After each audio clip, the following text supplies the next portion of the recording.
Janine Gutierrez, binati ang kanyang paboritong pinsan na si Yola Chica. Charot. Nagfi-feeling pa rin talaga ako na members of the Gutierrez family.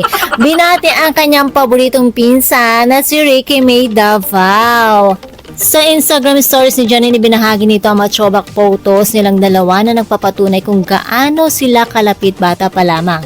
Hindi na rin bago sa mga fans ang closeness ng dalawa dahil madalas nating makita si Ricky May na kasama ni Janine sa kanyang mga travel adventures at quality bonding moments. Hindi naman katakataka ang husay at ganda ng dalawa dahil nagmula sila sa isa sa pinaka-respetadong pamilya sa industriya.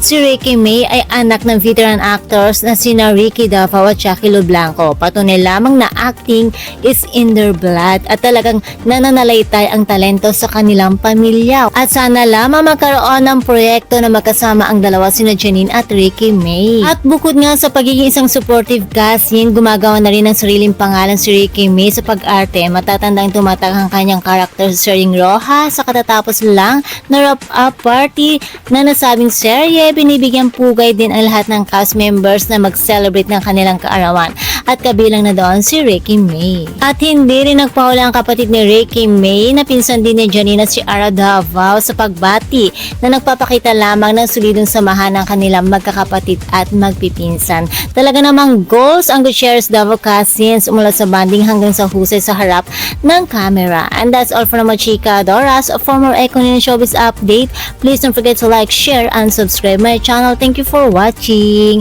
Happy birthday again, Ricky May Davao.